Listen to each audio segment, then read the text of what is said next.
बना होटल का मालिक।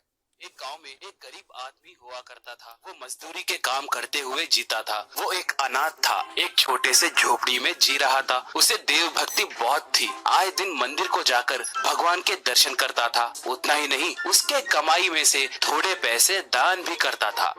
उसी गांव में एक होटल भी था। उसके मालिक का नाम अनुपम था। वो बहुत बड़ा कंजूस और धोखेबाज आदमी था।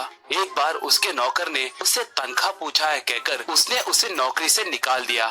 इस निकम्मे को काम से निकाल दिया, कोई दूसरा बकरा मिले तो अच्छा रहता था, कहकर सोचने लगा। तभी मुन्ना उस होटल के सामने से गुजरने लगा। अनुपम तब ए भाई एक बार इधर आओ कहकर बुलाया। मुन्ना वहाँ आकर बोलिए आपने मुझे क्यों बुलाया, कहा अनुपम तब। मैंने तुम्हें मंदिर के पास बहुत बार देखा भाई, तुम्हारा नाम क्या है, तुम क्या करते हो, कहा। मुन्ना अपने बारे में उसे बताया। अनुपम तब अरे रे तुम अनाथ हो क्या, वो भगवान सच में निर्दयी है भाई। तुम्हें दिन की दिहाड़ी 200 रुपए मिलते हैं ना, महीने के 6000 रुपए। मेरे पास काम किए तो तुम्हें महीने के 10,000 रुपए दूंगा, बोलो मंजूर है, कहा मुन्ना तब। मुझे भी होटल में काम करना बहुत पसंद है जी। किसी न किसी दिन एक होटल खोलकर उसका मालिक बनने का बहुत इच्छा है जी। यहाँ पर काम करे तो मुझे वो तजुर्बा भी काम आएगा। मैं यहाँ पर काम करने के लिए तैयार हूँ, कहा अनुपम तब। आहा मिल गया बकरा, यूँ सोचकर ठीक है अंदर आओ, कहा। उस दिन से मुन्ना वहाँ पर दिन रात मेहनत करने लगा। होटल में झाड़ू पोछा लगाना, बर्तन मांजना, मेज साफ करना, खाना सर्व करना, ये सब करने लगा। आखिर में खाना बनाना भी सीख गया।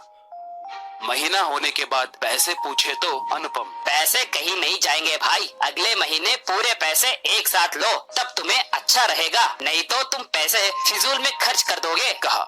ऐसे दिन रात मेहनत करना। महीना होते ही अनुपम उसे कोई ना कोई बहाना बनाकर तनख्वाह नहीं देना, ये सब चल रहा था। एक बार मुन्ना किसी काम से जा रहा था, तभी उसे एक आदमी कार में तेजी से आकर पेड़ से टकराना दिखाई दिया। मुन्ना भागते हुए वहाँ पर आया। वो आदमी तब मेरे पीछे मुझे मारने के लिए लोग आ रहे हैं, मुझे बचाओ, मुझे बचाओ, कहा। मुन्ना तुरंत उस कार के साथ साथ उस आदमी को एक घास के ढेर में धक्का देकर उन्हें छिपा दिया। बाद में ऐसा खड़ा हो गया जैसे उसे कुछ पता ना हो। तब थोड़े पुलिस वाले एक जीप में वहाँ पर आए। उनके हाथों में बंदूक थे। पुलिस तब ए भाई इस तरफ कोई कार आई क्या, काला ड्रेस पहना आदमी उसमें दिखाई दिया क्या, कहकर पूछा। मुन्ना तब हाँ सर, वो कार उस तरफ गई है, कहकर दिखाया। पुलिस जीप उस तरफ गई।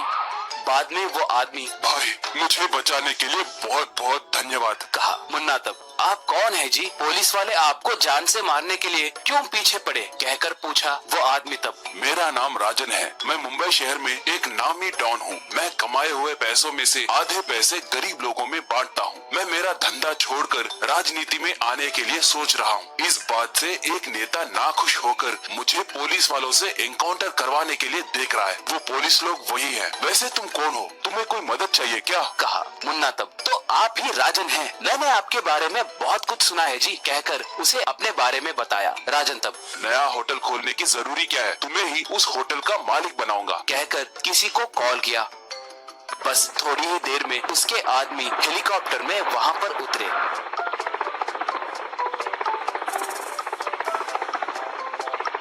मुन्ना और राजन मिलकर हेलीकॉप्टर में चढ़े।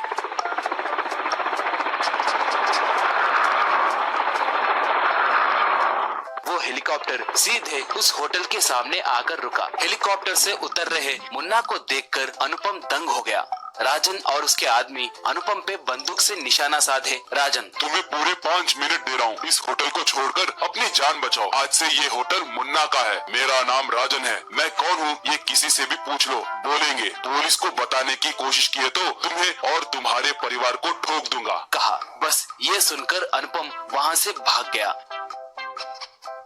ऐसे मुन्ना उस होटल का मालिक बना। राजन तब तुम्हें जब भी कोई भी जरूरत पड़े मुझे सिर्फ एक कॉल करो, ये लो मेरा नंबर, कहकर उसे एक पर्ची दिया। हेलीकॉप्टर जाने लगा तो मुन्ना खुशी से राजा को अलविदा कहा।